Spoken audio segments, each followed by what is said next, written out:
Have you ever wondered why it's so difficult to explore the ocean floor? It's a lot. It's the deep sea. There's a lot of pressure down there. It's 3,000 meters deep at some points and even more at others. It's a very difficult environment to work in.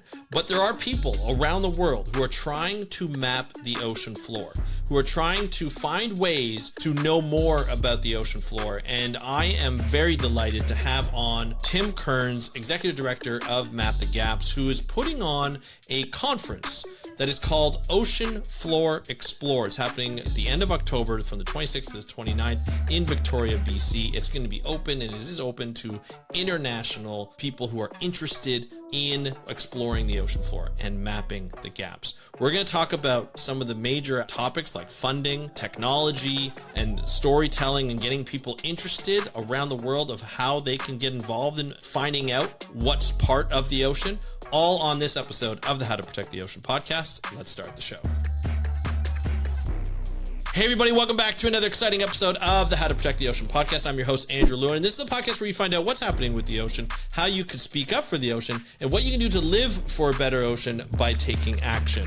You know, it's really interesting when things come full circle. In 2003, 2004, back when I was a young lad and just getting into, the ocean and ocean conservation and ocean science, I did an advanced diploma doing a GIS analyst. And I did this diploma. It was an 8-month diploma on the other side of Nova Scotia. I was doing my master's in and around the same time at Acadia University on the Bay of Fundy side. And I happened to come across this advanced diploma. My supervisor's like, Andrew, you got to take this.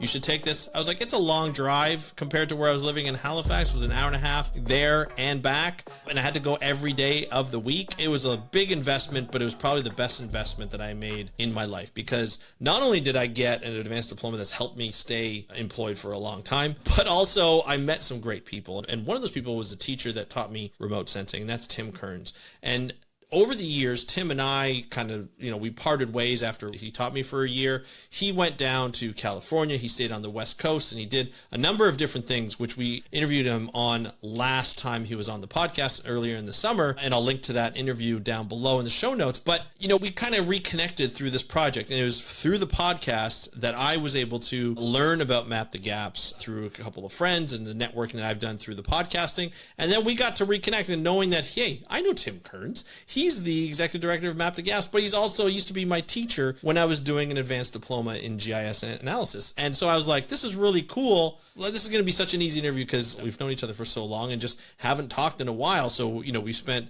a number of hours on the phone and over Zoom and over Riverside, not only recording podcast episodes, but just discussing the importance of mapping the ocean floor and what that is going to look like and how to fund it.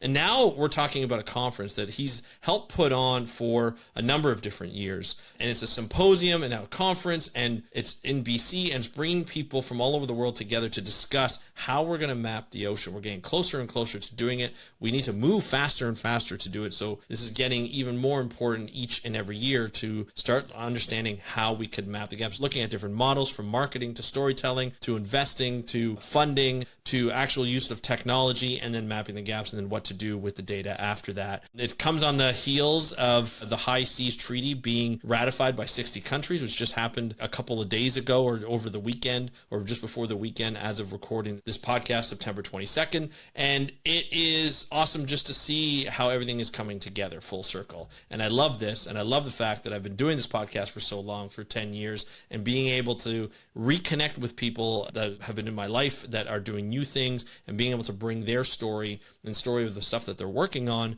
the projects that they're working on, to you, to the audience who've been listening to me for whether it be 10 years, 1 year, less than a year, a couple of weeks. You be able to understand what's happening in the ocean and how we're trying to not only map the ocean, but just understand it in general. And I think it's such a big thing that we have to do. And it's something that I'm looking forward to being able to bring you and the information to bring you. So with all that said, this is going to be a great interview, learning about the conference. If you want to go to the conference, please, you can register below. I would love to see you there. I'm going to try and get to there as well. So if you want to do that, just register below. But here's the interview with Tim Kearns. Enjoy, and I'll talk to you after. Hey, Tim, welcome back to the How to Protect the Ocean podcast. Are you ready to talk about mapping the ocean floor? I'm always ready to talk about mapping the ocean floor, especially when it involves undiscovered discoveries. Oh, I love it. I love it, man. Came prepared. This is awesome. Tim, this is great to have you back on. We talked last time about Map the Gaps, the organization that is here that we're going to be focusing on today, but actually we're going to be focusing on the conference that Map the Gaps puts on. And it is Explore the Ocean Floor, and it's happening at the end of October in Victoria, BC, beautiful Victoria, BC. And we're going to talk about what's going to happen there, why we think people should go. And I think this is a perfect opportunity for the audience that we have here to go to a conference, to kind of network with a number of different people across different sectors of marine science, conservation, exploration, and technology, plus investors and funders and all these different types of people who are going to be there. It's going to be great. So we're going to be talking about that. But Tim, before we get into that, can you just remind people of who you are and what you do? All right. Well, thanks, Andrew. It's great to be on your podcast again. Yes. And I feel like we've known each other a really long time now. Really long time. I've gotten to know you very well in the last couple months, which has been a real pleasure and a treat for me. My name's Tim Kearns. I'm the executive director of Map the Gaps. I've been involved with ocean floor exploration my whole career, going back to the late 90s. And it's something that I'm very passionate about. And one of the reasons that I am is people sometimes ask, why do people like you do what you do? And part of it is that innate sense of discovery and exploration that almost all humans have, right? Of being able to see and visualize something at the bottom of the ocean that I know no other human has ever seen before. It's absolutely wild. And then the other part of why we do it, of course, is for the discoveries, either anthropogenic or cultural or scientific, that can be uncovered, right? Really, I would say unearthed, but I think it's unoceaned. And unoceaned, absolutely. Yeah. Shipwrecks, plane wrecks, canyons, hydrothermal vents, volcanoes, interesting features, sand dunes, super wild marine life that may live down there. So that we haven't even discovered before. Like, there's so many things. We often say 75% of the oceans are unexplored, but really thinking of it of another way, 50% of Earth hasn't been explored. Like, that's, imagine buying a house and then after being in it for a while and realizing, I've never been in half this house before. That's wild. Yeah. And so that's how I like to look at it. And I love that. Now, why do you, we know why you love the ocean bottom. Like, we know why you want to discover and explore, and you want other people to do it as well. What's your biggest pitch when somebody's like, why should I care about the ocean bottom? Like, how's it going to benefit us, in the long run? Well, there's two big drivers for that, I think, and sometimes we would call that the value proposition, right? What's the economic return on investment for me to invest in mapping the oceans? And it sort of depends on who you talk to. There's definite blue economy. That's what we refer to technology and innovation and the economic benefits from around this type of effort. There's just been a recent study published by the United Kingdom Hydrographic Office in June. I invite people to check it out. I'll give you the link and we can put it in the comments below. Absolutely. And that describes how much of a return on investment there is, which is substantial. So from an economic standpoint, whether that's around better understanding the ocean for the resources that may be realized from it, understanding tidal energy and tidal currents, how the ocean moves, benthic habitats of critters that live in the ocean, of course.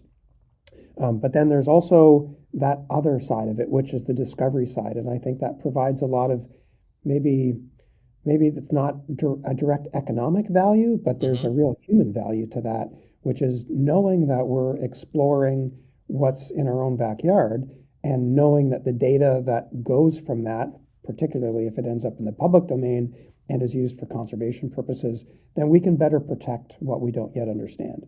And that, I would say, that's the number one driver for most humans to get involved in this effort, which is how can we possibly protect the oceans if we don't understand the characterization of what they look like on the bottom?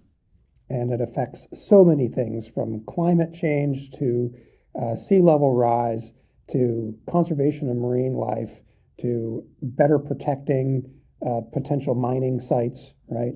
Which is making a lot of news headlines these days. Yeah, it's amazing, when we look at the ability that we have to do so, to actually map the ocean bottom, the effort it takes that we think it'll take to do so, the challenges that we have to face or that we will face to map the ocean bottom. It's big, it's vast, it's expensive. There's a lot of challenges with depth and pressure and so forth. There's a lot of stuff going on. I no doubt know that there is technology and people there who want to do this together to be able to map the ocean bottom for our collective well-being as, you know, humans who live on this planet. But when we talk about such a large thing to do, knowing like last time when we spoke, we talked about doing it in like small sections and then continue to make it larger and larger and build upon that and look at funding models and everything. But when we discuss an idea like this, it's not just one person has this idea. There are many other people around the world, pieces around the world who are just like, we want to do the same thing. This is how we're going to go about it. This is how we're going to go about it. And the best way to bring those people together to discuss and for everybody to like share those ideas is a conference like, you know, Ocean Floor Explore. Like this is, you know, a conference that'll help bring people together so that they can actually discuss all the different aspects of what it will take to map these gaps, right? What it was going to take to explore that ocean floor. And so to do this, now we know why we're doing this. We know why Map the Gaps is hosting this conference in collaboration with other organizations, but really it's Map the Gaps driving this. How are you bringing all these together? How are you, like, is this, 20 years of you and decades of you, like, being in the business and meeting people and saying, okay, these are the people who would be good for this, or I know this organization out here is working on this, or this investor is interested in this.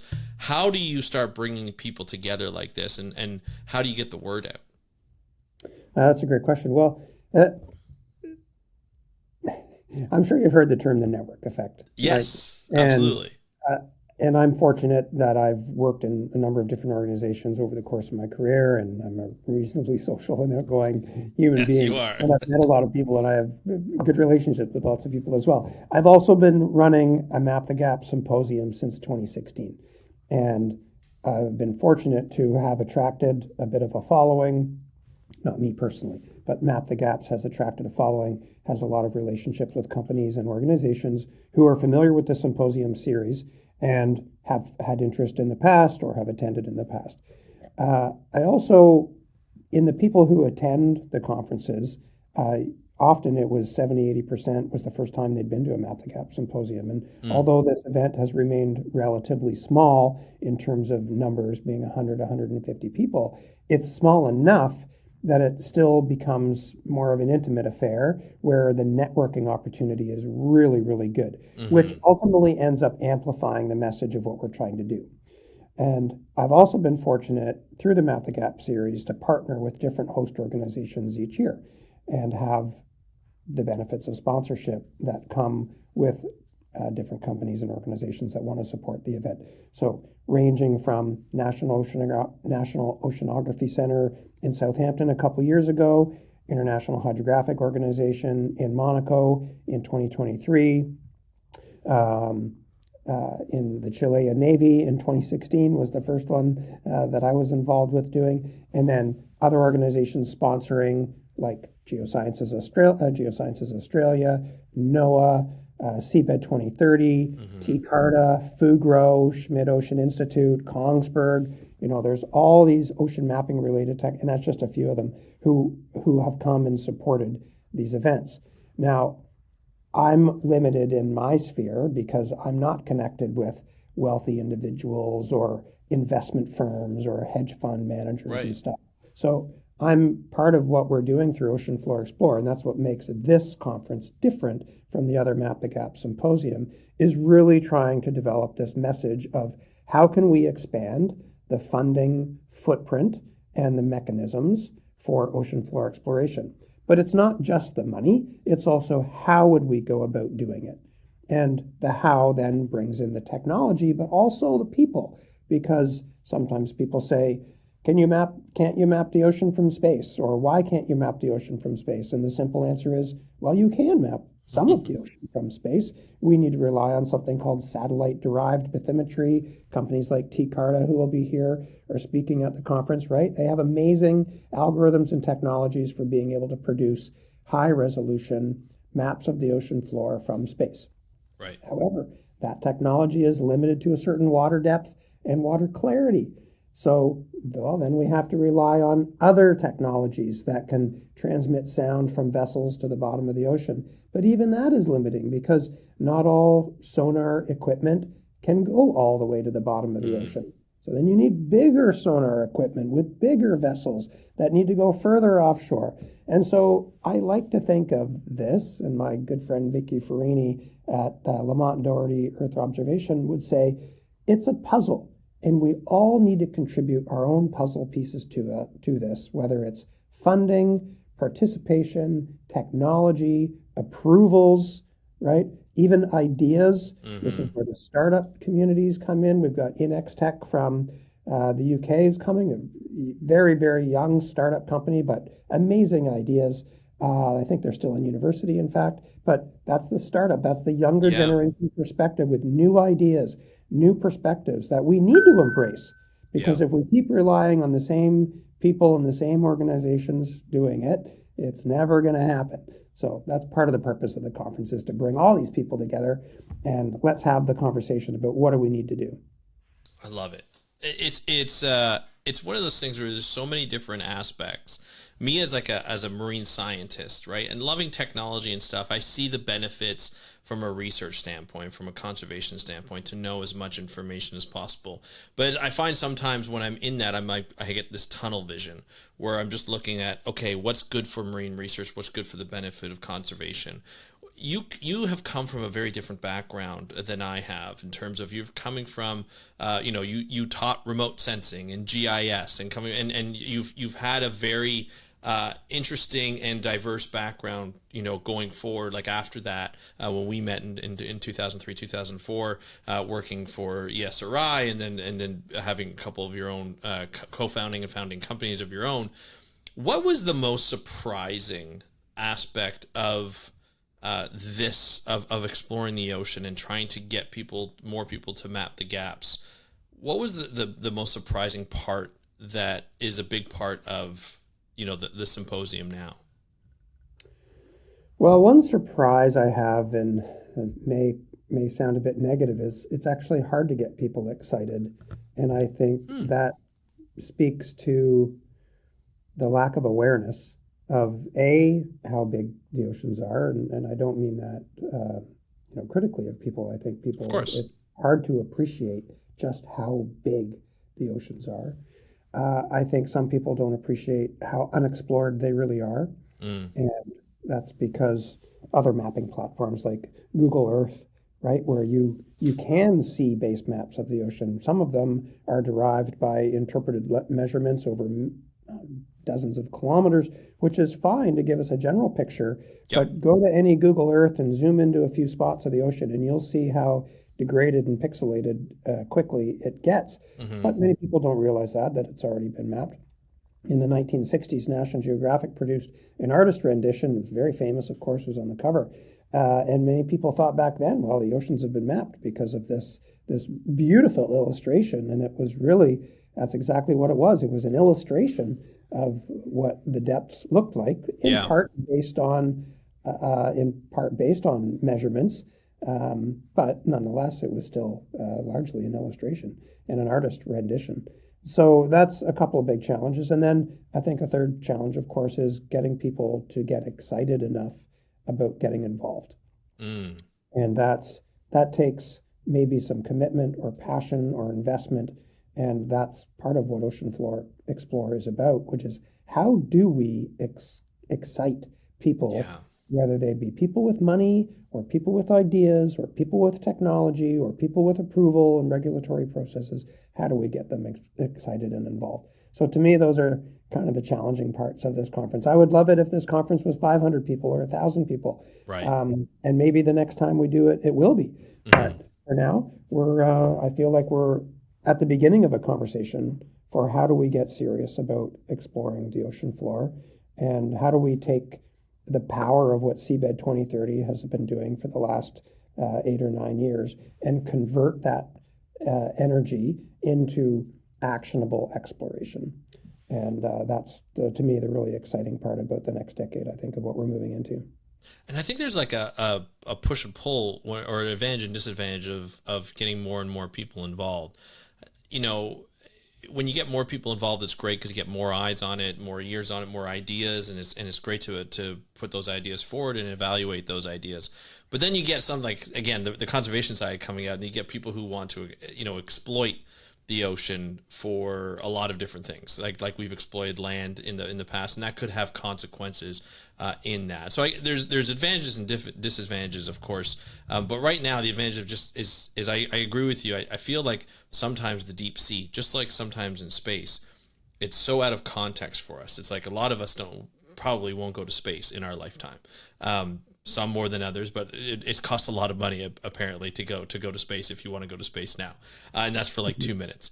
But even like the depth of the sea, it's very difficult to get there. It's expensive to get there, and so it's very difficult to tie that to people's and understanding of like, hey, this is why this is important.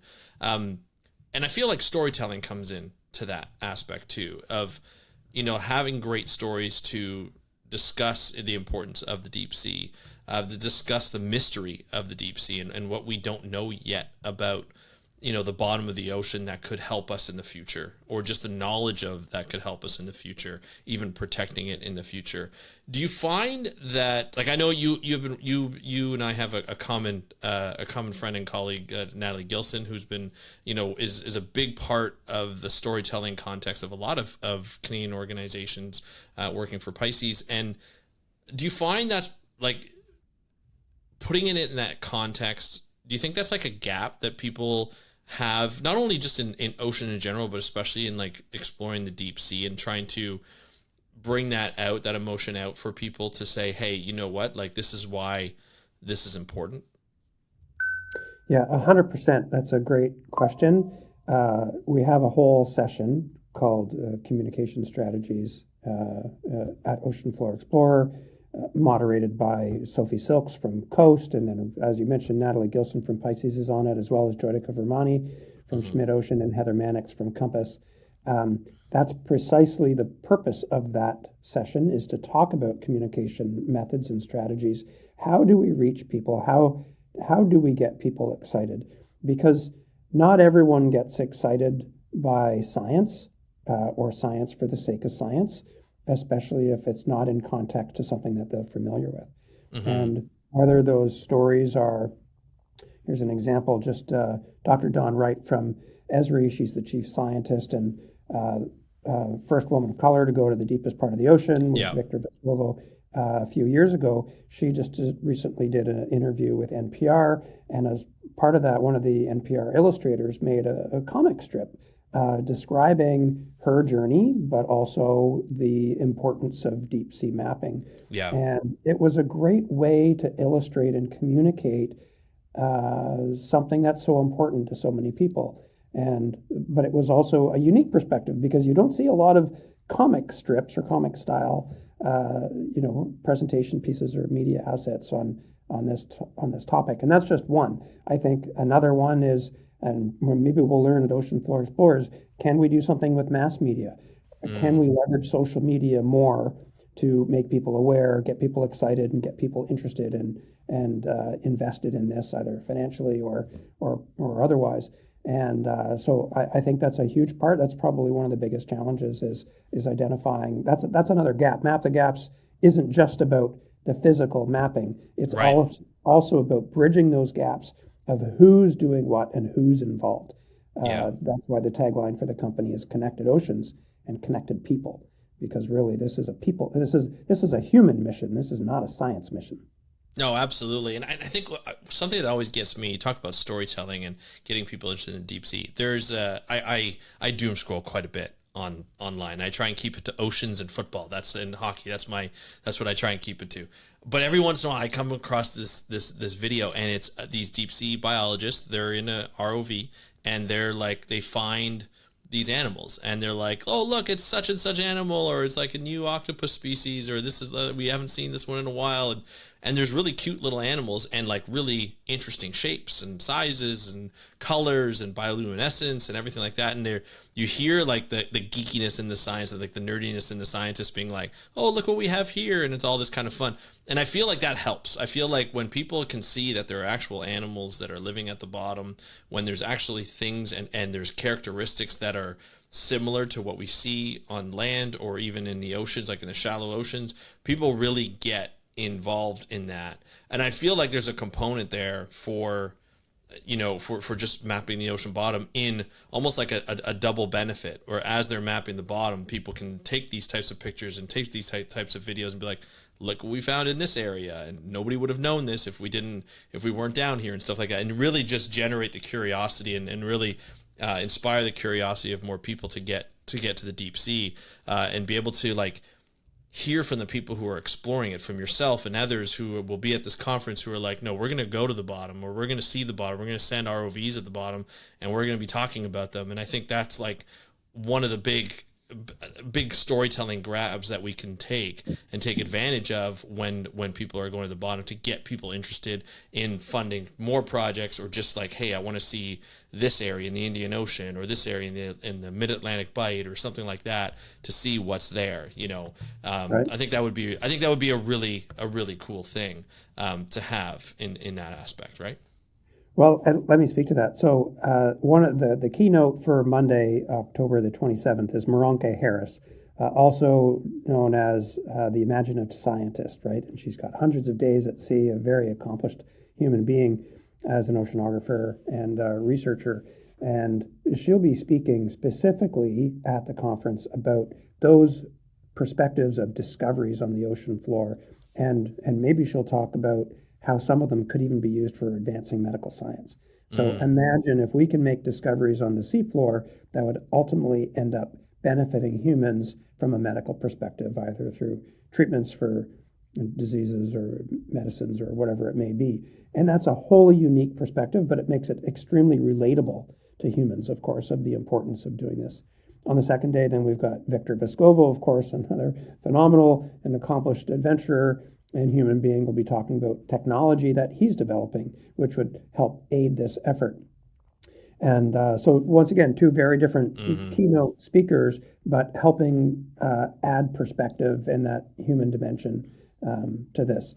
We've got a number of other companies who will be showcasing their technologies at Ocean Tech Live, the demo day, which is hosted by COAST, the Center for Ocean Applied Sustainable Technologies here in Victoria, and that's just across the street from the Victoria Conference Center. And there will be a dozen and a half, at least, companies there presenting technologies, not all of them related to ocean floor exploration, and that's okay. I mean, right. A lot of the technologies that are being developed in the blue economy space have, in some part, are able to survive because of the bathymetry that's been mapped in these areas.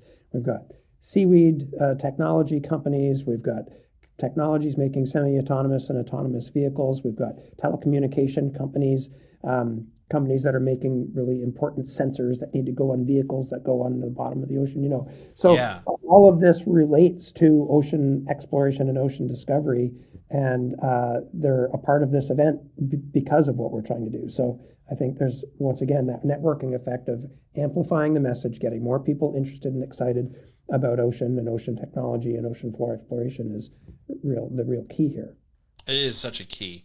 And again, there's so many different types of people coming, like with a lot of different backgrounds, international backgrounds, not just Canadians where this is taking place, which is a really impactful things, because people are going to bring their own stories, their own style of doing professional projects and getting together and speaking together. How big is it for the conference and for the symposium to get people from different backgrounds, like from all over the world, to come together? I think we mentioned before we recorded, there's going to be people from like the Middle East, from Asian countries, from South America, from all over the place, to come together and be able to exchange ideas. And then at the conference, how is that going to be facilitated, other than just having dinners together and lunches together and so forth, and just being in the same room? But are there any parts of the conference that are going to be dedicated towards just exchanging ideas? Yeah, so that's a great idea. There's Pardon me, a great question. It's fantastic having international representation.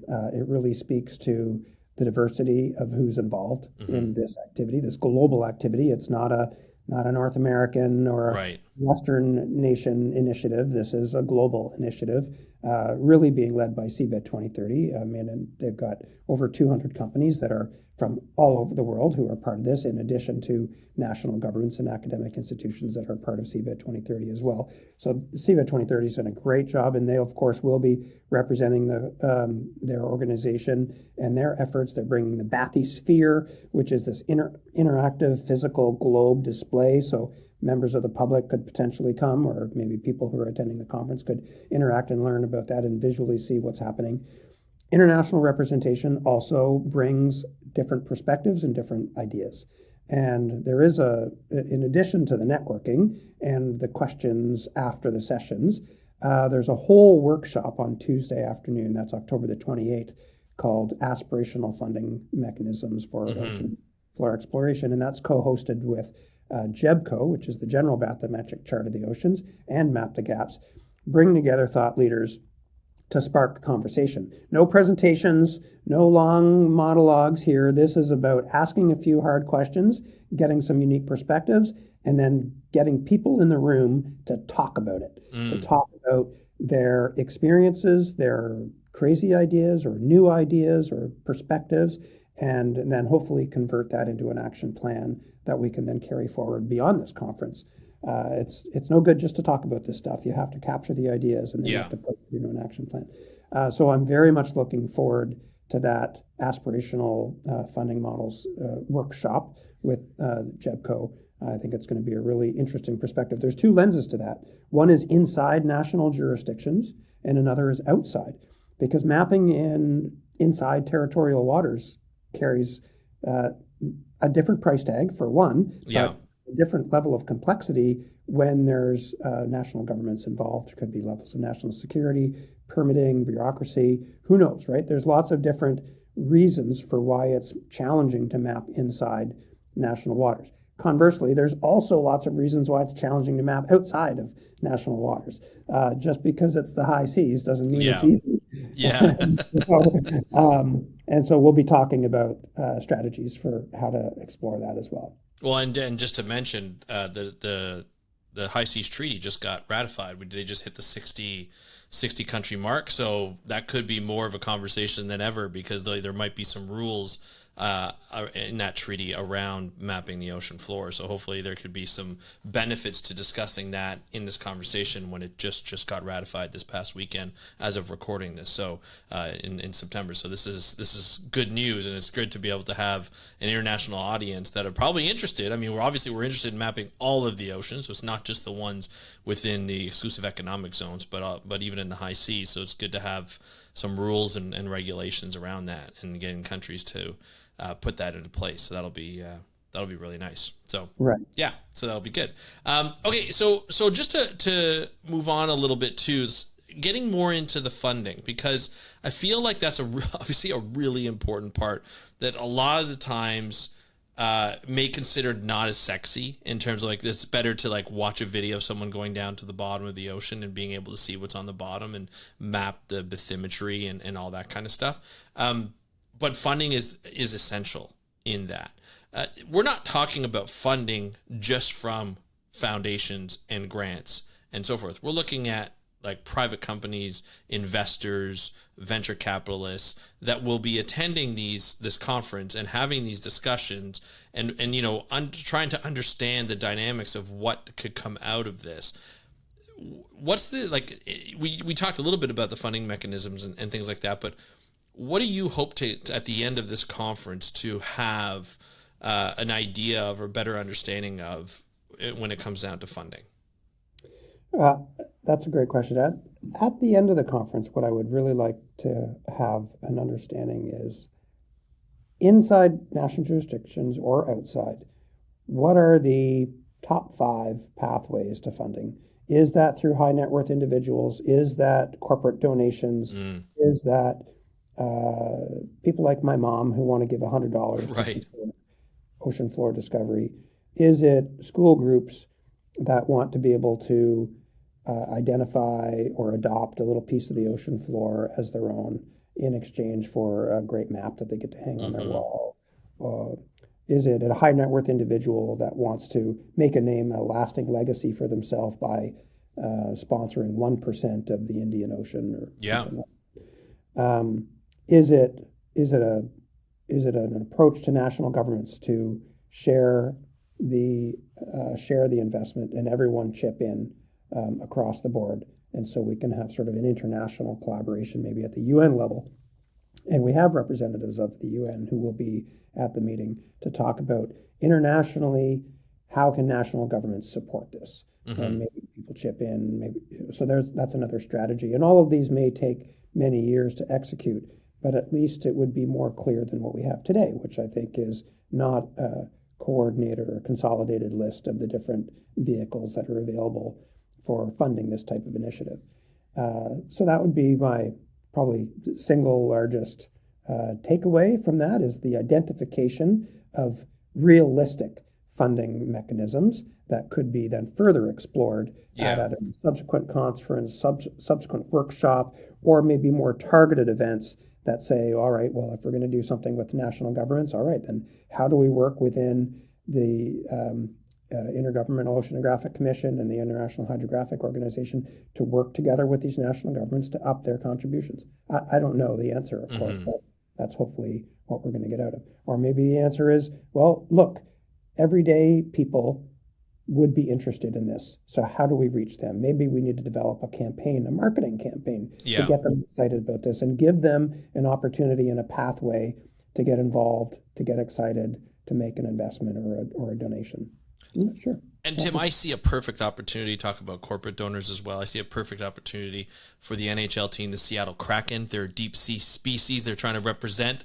This is a perfect opportunity for them to maybe get some right off the coast, off the coast where they are in Seattle, right? Like we'll just send this clip out to them and see if they're interested in investing into the deep sea and protecting their Kraken, their deep sea squids. Because I mean it's just perfect. It's right there. It's right there. They can come to the conference, send their mascot, whatever they want to do. Just an idea. Yeah, I think that's perfect. And to add that the Kraken probably don't realize that Map the Gaps is actually registered in the state of Washington as a nonprofit company. So there you go. It's perfectly appropriate. Absolutely. I 100% agree. And speaking of like what we want, like what you want to get out of this, or what you want the conference to get out of this, when we talk about funding, obviously we can probably go into each and every category. But what do you want, like when the people come? We're looking at about 150 people, maybe a little bit more. If we can get 200, great. What do you want them to get out of this conference? Like the people who attend, what's the goal when they go to this conference? What thought process should they be in, and what mindset should they be in to say, hey, I'm going to get as much as I can out of this conference?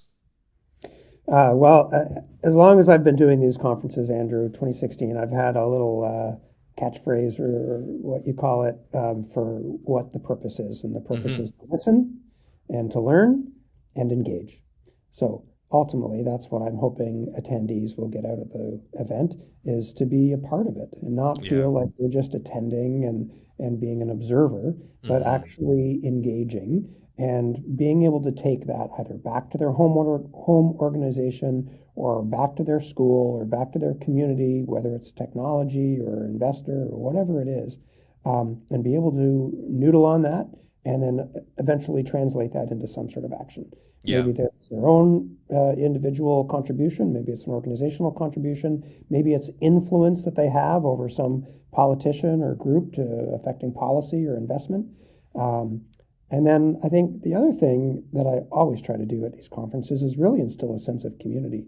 The professional and personal networking that you get, these are the types of events, like I said, it's small enough that you can meet everybody, you can approach anybody, and hopefully walk away with a new colleague or a friend. And that's part of the purpose of these events as well. And we provide lots of networking time, lots of coffee breaks, lunch breaks, social events and receptions in the evening. And those are 100% dedicated to people using that opportunity to network, meet new people, learn from others, listen to them, and ultimately engage. No, amazing. And I think it's interesting too. Like one of the things I always tell people is especially in a conference like this, where you're getting so many different types of sessions and topics, is to go into the sessions you're not familiar with and learn from them. Learn what's happening in the funding areas. Learn what's happening in the tech areas. Learn what's happening during the pitch fest and the investor, and see how people are pitching themselves and what discussions are happening in each of these sessions, so that they can get the most and get a comprehensive understanding of what's happening. Don't just sit in your niche and your topic area and just do that. Do that, but also explore others. If there's time and you're able to go to those sessions, it looks like there's plenty of time from the schedule, which is up. I'll put the link in the show notes, but it's oceanfloorexplore.org/schedule. And you can see what you can test out at the beginning and be like, okay, I'm going to go to the funding model because I don't know a lot about funding and I want to be a part of this conversation. And like you said, it's just, you're there, you soak it up, and then you engage. And I think it's really important for people to do that and have the confidence to do that. And because the people will be open to any kind of ideas. And I think that's really, really important. But Tim, this has been such a great privilege to have you on and to be able to share Ocean Floor Explore with the people of this audience, which I love to death. And so I want to thank you so much for coming on, and would love to have you back on, of course, to talk about the conference and what happened at the conference. So we'll do like a follow-up one. I think it'll be a lot of fun. But if people want to go, they haven't thought about doing it yet as of now to register, but if they want to register, is there a specific link that they can go to? I'm looking on the website here. It looks like it's oceanfloorexplore.org/register. Is that that's the right link?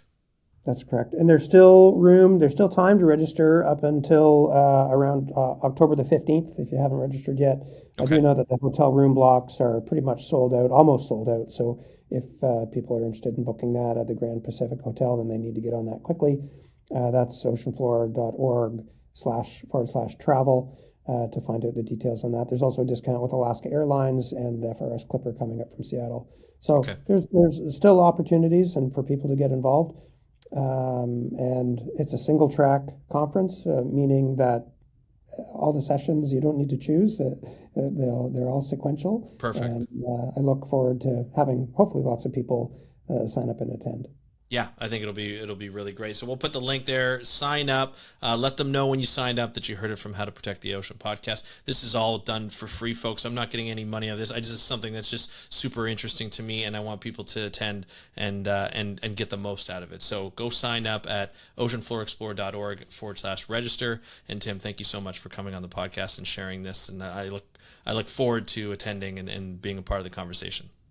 Great. Thanks, Andrew. Always a pleasure. I look forward to the next one. All right. See ya. Thank you, Tim, for joining us again on the How to Protect the Ocean podcast. It was great to have you on. Great to learn more about the conference. Now that the schedule's out, I think it's going to be interesting for everybody to go and learn about what's happening. As Tim said, it's a one-track type of conference where everything, you're not going to miss out on anything. A lot of times conferences put on so much that the sessions are at the same time, and you have to how do I get to this one and this one at the same time? I can't do it. This is one track. You just learn everything right off the bat. You have that ability to join each and every session and take part and participate. I think it's going to be really interesting to do that. So I want you guys to head out there, go to oceanfloorexplore.org/register to register for the conference. It's not an expensive conference. If you're on the West Coast already, it's right there. If you're international, there's ways to get there. I'd hope to see you there. And if you do get there and people say, hey, how did you learn about this conference? Say it's from How to Protect the Ocean. I love to just get that name out there and be like, oh, I don't know what How to Protect the Ocean is. It's a podcast that you need to listen to and get more and more people listening to the podcast as I try and get more and more people to go to these conferences. So I think that's going to be something that's extremely important, and I would love to see you guys get there and be able to be there and be able to take part and be able to have a say in mapping the ocean in the future. So that's it for today's episode. If you have any questions or concerns or comments, please let me know. You can put your comments in the comments below if you're watching this on YouTube, or you can go ahead and get a hold of me on Instagram at How to Protect the Ocean. Just DM me at How to Protect the Ocean. And if you really want to get access to me, go to speakupforblue.com/contact. and you'll be able to fill out the form. It goes right to my personal email. I'd love to get back to you as soon as possible. I want to thank you so much for joining me on today's episode of the How to Protect the Ocean podcast. I'm your host, Andrew Lewin, from the True North Strong and Free. Have a great day. We'll talk to you next time, and happy conservation.